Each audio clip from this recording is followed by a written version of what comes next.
بسم اللہ الرحمن الرحیم۔ شروع اللہ کے بابرکت نام سے جو بڑا مہربان اور نہایت رحم کرنے والا ہے۔ محترم عزیز دوستو، السلام علیکم۔ محترم ناظرین، آج کی اس ویڈیو میں ہم پیش کرنے جا رہے ہیں ایک ایسا دلچسپ اور حیرت انگیز واقعہ جسے سن کر آپ دنگ رہ جائیں گے۔ یہ واقعہ ہے حضرت لال شہباز قلندر رحمۃ اللہ علیہ اور حضرت بودلہ بہار رحمۃ اللہ علیہ کا، جن کو ہندوؤں نے ذبح کر کے کھا لیا۔ یہ واقعہ بہت ہی حیرت انگیز ہونے والا ہے، اس لیے میری آپ سے معتبانہ گزارش ہے کہ اس واقعے کو مکمل طور پر سمجھنے کے لیے اس ویڈیو کو اینڈ تک ضرور دیکھیے۔ محترم ناظرین، حضرت سکندر بودلہ بہار رحمۃ اللہ علیہ حضرت لال شہباز قلندر رحمۃ اللہ علیہ کے ساتھ حد درجہ عشق و الفت رکھتے تھے، اور قلندر پاک رحمۃ اللہ علیہ بھی آپ رحمۃ اللہ علیہ کے ساتھ بہت زیادہ محبت کا سلوک کرتے تھے۔ روایت میں آتا ہے کہ قلندر پاک رحمۃ اللہ علیہ کے مزار اقدس کے قریب ایک قلعہ تھا۔ اس قلعے میں علاقے کا حکمران رہتا تھا، اس کا نام راجہ چوپٹ تھا۔ سیون شریف اور اس کے ارد گرد علاقوں میں اس ظالم اور بد دماغ راجہ کی ظلمانہ دستان زد عام تھی۔ مشہور ہے کہ لوگ راجہ کی ظلمانہ اقدام سے سخت بیزار تھے، چنانچہ اس کی ظلمانہ کاروائیاں کا زیادہ تر شکار مسلمان ہی ہوا کرتے تھے۔ اس کے علاوہ اس کا سلوک لوگوں کے ساتھ کچھ مناسب نہیں تھا۔ سبھی لوگ ایک ظالم ستم سے سخت نالاں تھے۔ اس کی بہت بڑی فوج موجود تھی۔ اس کی حکومت حدود میں کوئی ایک فرد بھی اس کی ظالمانہ کاروائیوں سے خوش نہ تھا، لیکن جو اس کے کار و خاص لوگ تھے جن پر ان کی عنایت ہوا کرتی تھی، وہ لوگ اس سے خوش تھے۔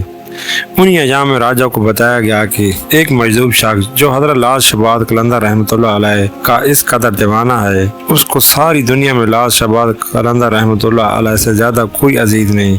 وہ اکثر دیوانگی میں حضرت لال شہباز قلندر رحمۃ اللہ علیہ کے مستانہ وار نعرے لگاتا رہتا ہے۔ راجہ چوپٹ کو اکثر اس مجذوب کا ذکر سن چکا تھا۔ اس نے معلوم کیا کہ مجذوب شخص کون ہے۔ اس کو بتایا گیا کہ حضرت لال شہباز قلندر رحمۃ اللہ علیہ کا مرید ہے اور ایک مجذوب شخص ہے۔ راجہ چوپٹ نے حکم دیا کہ اس کو میرے پاس لایا جائے۔ جب حضرت سکندر بودلہ بہار رحمۃ اللہ علیہ کو راجہ چوپٹ کے سامنے لایا گیا تو راجہ چوپٹ نے اس سے پوچھا کہ کیا تم ہی ہو جو لال شہباز قلندر کے نعرے بلند کرتے ہو؟ اس مجذوب اللہ والے نے جواب دیا، ہاں میں ہوں جو نعرہ لگاتا ہوں، میرا مرشد لال سائیں ہے۔ یہ کہہ کر اس مجذوب نے ایک بار پھر دیوانہ وار نعرہ لگانا شروع کر دیا۔ راجہ چوپٹ نے معلوم کیا کہ اس کا نام کیا ہے تو راجہ کو بتایا گیا اس مجذوب کا نام سکندر بودلہ ہے۔ راجہ چوپٹ نے حضرت سکندر بودلہ بہار رحمۃ اللہ علیہ سے کہا کہ لال شہباز قلندر کا نعرہ مت لگایا کر۔ حضرت سکندر بودلہ بہار رحمۃ اللہ علیہ نے جب یہ سنا تو اس نے دیوانہ وار حضرت لال شہباز قلندر رحمۃ اللہ علیہ کے نعرے لگانا شروع کر دیے۔ اس مجذوب کی اس حرکت پر راجہ کی بد دماغی اپنے عروج پر پہنچ گئی۔ اس نے حکم دیا کہ اس مجذوب کو ذبح کر دیا جائے اور ذبح کر کے اس کا گوشت کھا لیا جائے۔ یہ ایک وحشیانہ اقدام تھا۔ گوشت کو پسند نہ کرنے والی قوم کو راجہ کا حکم دے رہا ہے کہ گوشت کھایا جائے، اور وہ بھی ایک انسان کا، مگر گوشت کھانے والے بھی وحشی درندے تھے۔ ان کو صرف یہ خوشی تھی کہ وہ ایک مسلمان کا گوشت کھا رہے ہیں۔ ادھر جناب حضرت سکندر بودلہ بہار رحمۃ اللہ علیہ کو ذبح کیا گیا، ذبح کر کے ان کا گوشت پکایا گیا اور گوشت کو کھایا جا رہا تھا۔ ادھر لال شہباز قلندر رحمۃ اللہ علیہ دیوان خاص میں دھمال ڈال رہے تھے، اور دھمال ڈالتے ہوئے اکثر وہ سکندر بودلہ بہار رحمۃ اللہ علیہ کو پکارتے تھے، اور جناب سکندر بودلہ بہار رحمۃ اللہ علیہ جہاں کہیں بھی ہوتے اپنے مرشد کے قدموں میں پہنچ جاتے۔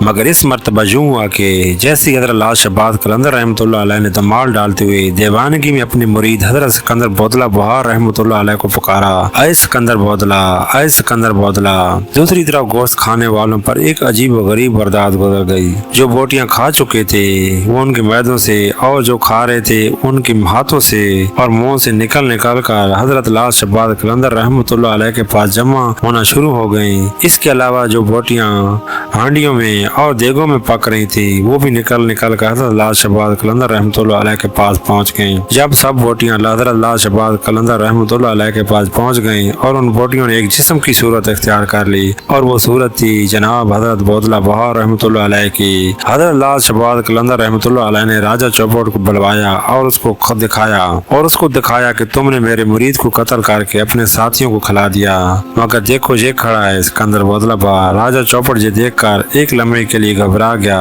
مگر اس نے معذرت کرنا گوارا نہ کیا۔ جن ظالموں کی بدبختی نزدیک آ جاتی ہے تو اپنی بدعمالیوں پر نادم نہیں ہوا کرتے۔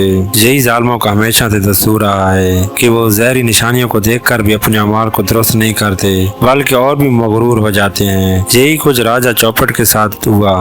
راجہ چوپٹ حضرت لال شہباز قلندر رحمۃ اللہ علیہ سے کہا کہ میں نے اس مجذوب کو اس لیے قتل کرایا تھا کیونکہ میرے قلعے کی ایک دیوار پر ایک کھڑکی ہے جہاں اکثر میری بیٹی بیٹھا کرتی ہے اور اپنے بالوں کو سنوارا کرتی ہے۔ اس کے بالکل سامنے یہ مجذوب رہتا تھا اور میری بیٹی پر عاشق ہو گیا تھا۔ جب مجھے معلوم ہوا تو میں نے رسوائی سے بچنے کے لیے اس کو قتل کرا دیا۔ راجہ چوپٹ نے غرور میں آ کر حضرت سکندر بودلہ بہار پر یہ جھوٹ باندھا تھا۔ حضرت لال شہباز قلندر رحمۃ اللہ علیہ نے راجہ چوپٹ سے اس کو کہا کہ تم کو اس کام کا نتیجہ بھگتنا پڑے گا، مگر راجہ چوپٹ کو اب رحمۃ اللہ علیہ کو الٹا دھمکیاں دے کر اپنے محل چلا گیا۔ محل میں جانے سے پہلے اس نے راجہ چوپٹ نے آپ رحمۃ اللہ علیہ کے مریدوں پر بھی بیجا الزامات لگائے۔ اس کے چلے جانے کے بعد حضرت لال شہباز قلندر رحمۃ اللہ علیہ نے اپنا کاسہ الٹ دیا۔ دیکھنے میں یہ کوئی بات نہیں تھی اور نہ ہی آپ کے پاس بیٹھے ہوئے عقیدت مندوں نے یہ محسوس کیا، مگر کچھ ہی دیر کے بعد معلوم ہوا کہ راجہ چوپٹ کا قلعہ الٹ گیا اور ہر سمت اس بات دماغ راجہ کس قلعے کا نام و نشان مٹ چکا تھا۔ ناظرین کرام، جو لوگ دیکھ چکے ہیں وہ بتاتے ہیں کہ آج بھی وہاں نشانیاں موجود ہیں اور گاہ بکا وہاں سے مختلف چیزیں برآمد ہوتی رہتی ہیں۔ حضرت لال شہباز قلندر رحمۃ اللہ علیہ نے ایک لمحے میں اس راجہ کو اس کے حواریوں سمیت زندہ زمین میں دفن کروا دیا اور اس کی ظالمانہ قضائیں بھی بند ہو گئیں۔ پھر محض اس کی داستانیں باقی رہ گئیں اور عوام الناس نے قطع سکھ کا سانس لیا۔ تو میرے پیارے دوستو، ہم امید کرتے ہیں کہ آج کی یہ ویڈیو آپ کو بہت پسند آئی ہوگی۔ اگر آپ کو ہماری ویڈیو پسند آئی ہے تو ہمارے چینل کو سبسکرائب کیجیے اور بیل آئیکن پر کلک کیجیے تاکہ ہمارے آنے والی ویڈیو کی نوٹیفیکیشن آپ کو بر وقت مل سکے۔ اللہ تعالیٰ دعا ہے کہ اللہ تعالیٰ ہم سب کو اپنی پناہ میں رکھے۔ آمین ثم آمین۔